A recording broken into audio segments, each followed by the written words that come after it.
ఈరోజు మన వాక్య ధ్యానాంశము దేవుని మనసు. యెజ్కేలు గ్రంథం 37వ అధ్యాయం 12వ వచనం. కాబట్టి ప్రవచనమెత్తి వారితో ఇట్లనుము, ప్రభువు యెహోవా సెలవిచ్చినదేమనగా, నా ప్రజలారా, మీరన్న సమాధులను నేను తెరచెదను, సమాధుల నుండి మిమ్మల్ని బయటికి రప్పించి ఇశ్రాయేలు దేశములకు తోడుకుని వచ్చెదను.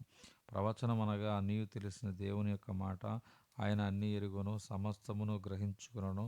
ప్రార్థన అనగా హద్దుగల మనసు, హద్దులేని మనసుతో సంబంధము కలిగినటే ప్రార్థన.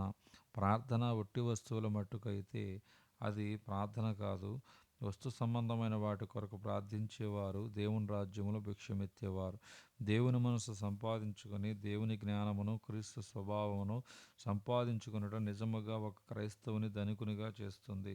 మనము క్రీస్తు దగ్గరకు వచ్చినప్పుడు మనలను ఆయన ఐక్యము చేయి వ్యక్తిగా చేస్తాడు. పాపము మనలో ఏలుబడి చేసినప్పుడు విభజించబడిన వ్యక్తిత్వం ఉంటుంది. అది మనకు దుఃఖము, చింత, సంతోషహీనత తెస్తుంది. ఎముకలు తమంతట తామే క్రియ చేయలేవు, మేలు చేయలేవు. అవి కలిసే గణగణమును శబ్దమును పుట్టించవచ్చు. దేవునితో సంబంధము లేని వ్యక్తి తను తానే ఎరుగడు, ఏ మేలు చేయలేడు. మారు మనసు పొందకుండా సంఘములో ఉండేవారు ఎండిన ఎముకలుగా ఉన్నారు. వారు ఒకరితో ఒకరు తటహాలున ఢీకొంటారు. సామెతలు 20:27. నరుని ఆత్మ యెహోవా పెట్టిన దీపము, అది అంతరంగములన్నీయు శోధించును. 1 కొరింథీ 2:11. ఒక మనుష్యుని సంగతులు అతనిలోనున్న మనుష్యాత్మనికే మనుషులలో మరి ఎవరికి తెలియను, అలాగే దేవుని సంగతులు దేవుని ఆత్మకి కానీ మరి ఎవరికి తెలియవు. యెహోవా పెట్టిన దీపము మనుష్యుని హృదయం వెలిగిస్తుంది. ఒక వ్యక్తి తను తాను ఎరిగినప్పుడు అతడు విరిగిపోతాడు. మనుష్యునిలో ఉద్భవించినది ఏది కూడా దేవుని దృష్టి ఎదుట అంగీకారం కాదు.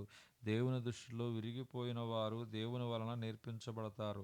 యెషయా గ్రంథం 55:7-8 వచనాలలో, భక్తిహీనులు తమ మార్గమును విడవలను, దుష్టులు తమ తలంపులు మానవలను. వారు యెహోవా వైపు తిరిగిన ఎడల ఆయన వారి యందు జాలిపడును. వారు మన దేవుని వైపు తిరిగిన ఎడల ఆయన బహుగా క్షమించును. నా తలంపులు మీ తలంపుల వంటివి కావు, మీ త్రోవలు నా త్రోవల వంటివి కావు. ఇదే యెహోవా వాక్కు. దేవుని ఆత్మతో ఎల్లప్పుడూ సంబంధము కలిగి ఉండేవారు మట్టుకే దీన్ని గ్రహించుకోగలరు. ప్రార్థన అనగా నీ అంతరాత్మలోనికి లోతుగా త్రవ్వుకోవటమే. అక్కడ అనేక తలంపులు ఉన్నవి. అవి దేవునికి సంబంధించినవి కావు, అవి అపాయకరమైనవి. మీరు వాటిని బట్టి క్రియ చేయబోతున్నాడు. అపాయకరమైన తలంపులు అనేకములున్నవి. దేవునికి వాటిని దిద్దడానికి సమయం ఇవ్వలేదు, వాటిని దిద్దుబాటు చేయనివ్వలేదు. అబ్రహాము కూడా అపాయకరమైన తలంపులు ఉండినవి. అవి అతనిని ఐగుప్తునకు తీసుకుని వెళ్ళినవి. మళ్ళీ ఆయన దేవుని సంధించాడు. ఆయన చెప్పాడు, నా ఎదుట నిందారహితుడిగా నడువము. ప్రవక్తకు దేవుడు ఇశ్రాయేలును ఎండిన ఎముకలుగా చూపించాడు. దేవుడు మనలో ఎవరినైనాను కూడా ఎండిన ఎముకలను ప్రవచించడానికి తీసుకోగలడా? నీ సొంత గృహములో నీవు ప్రవచించగలవా? దేవుని తలంపు నిత్యమైనవి. దేవుని తలంపు కలిగిన వారు శక్తిమంతులై ఉంటారు. మనం విరిగిపోయే వరకు మనలో ఏ మేలు లేదని తెలుసుకునే వరకు దేవుడు తన తలంపులను మనలో పెట్టలేదు. దేవుని ఆత్మతో సంబంధం కలిగి జీవించేవారు ఒకనాటికి ప్రవచిస్తారు. విరిగిపోయిన మూర్తిత్వములు, సంఘములు తిరిగి ఐక్యపరచబడతాయి. యెహోవా ఇలాగు సెలవిచ్చుచున్నాడు అని ప్రవచించగల ప్రవక్తలు ఈనాడు మనకు కావాలి. ఇశ్రాయేలు బంధకములలో ఉండినారు. వారు దేవుని విడిచిపెట్టినారు. ప్రవక్తలను త్రోసివేయాలని చూశారు. ప్రవక్త చెప్పిన రీతిగా శత్రువు వచ్చాడు, దేశమును నాశనం చేశాడు, ప్రజలను ఖైదీలుగా తీసుకుని వెళ్ళాడు. సంఘములు ఈనాడు నిరాశలో ఉన్నాయి. వారు దేవుని వాక్యమును నమ్మలేదు. దేవుని వాక్యమునకు వారి సొంత భావం తెలపారు. ఒక స్త్రీ పురుషుని మీద దేవుని ఆత్మ దిగివచ్చినప్పుడు వారి సంఘములు గొప్ప ఆశీర్వాదకరంగా ఉంటాయి. ప్రవక్తను దేవుడు ఎండిన ఎముకలను ప్రవచింపమని చెప్పాడు. మాటలు ఏమి చేయగలవు లేదు, అవి వట్టి మాటలు కావు, అవి భూమిని సృజించిన వాక్కులు.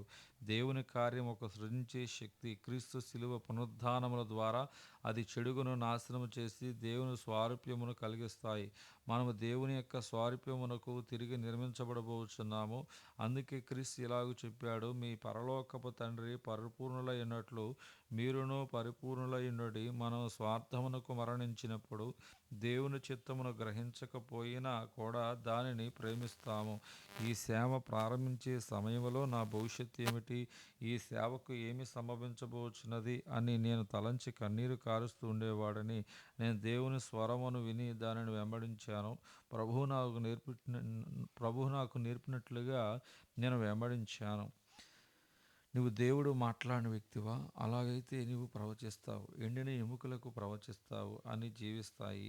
దేవుడు గొప్ప కార్యములు చేయబోచున్నాడు. నీవు లోతుగా త్రవ్వి నీలో దేవునికి సంబంధించినది ఏమైనా ఉంటే తీసివేసి ప్రభువును వెంబడిస్తూ ఉండు. ప్రతివారు నిన్ను పరిత్యాగం చేయవచ్చు, కానీ నువ్వు దేవుని స్వరం వింటూ ఆయనకు విధేయుడు కమ్ము. దేవుని సేవ కొరకు ఈ లోకములో గొప్ప సైన్యం ఉన్నది. దానిని మనము కలిపి తీసుకురావాలి. దేవుడే కార్యములు చేస్తాడు, కానీ మనం నిజముగా ఆయనను వెంబడిద్దాం. యెజ్కేలు 37:14. మీరు బ్రతుకున్నట్లు నా ఆత్మను మీలో ఉంచి మీ దేశములో మిమ్మను నివసింపచేసేదను. యెహోవానగు నేను మాట ఇచ్చి దానిని నెరవేర్తునని మీరు తెలుసుకుందరు. దేవుడు తనతో యథార్థముగా ఉండే ఒక వ్యక్తిని పట్టుకున్నాడు. ఇతడు దేవుని ఆత్మతో ఆయన ఏర్పాటును నెరవేర్చడానికి యథార్థముగా నడిచాడు. ఇశ్రాయేలును తిరిగి తెచ్చినది ఆయనే. ప్రభావం ఇచ్చాడు. చాలా కాలం ఇశ్రాయేలు 2 జనాంగములుగా ఉండినారు. నా సేవకుడైన యాకోబుకు నేను ఇచ్చిన దేశములో వారు నివసించరు. వారి పిల్లలను వారి పిల్లల పిల్లలను అక్కడ నిత్యము నివసించరు. నా సేవకుడైన దావీదు ఎల్లకాలం వారికి అధిపతి అయ్యుండును. నేను వారితో సమానార్థమైన నిబంధన చేసేదను. అది నాకును వారికని నిత్య నిబంధనగా ఉండును. యెజ్కేలు 37:25-26 వచనాల్లో అది కనబడుతుంది. దేవుడికి వాక్యం దేవుడు దీవించునుగాక. ఆమేన్.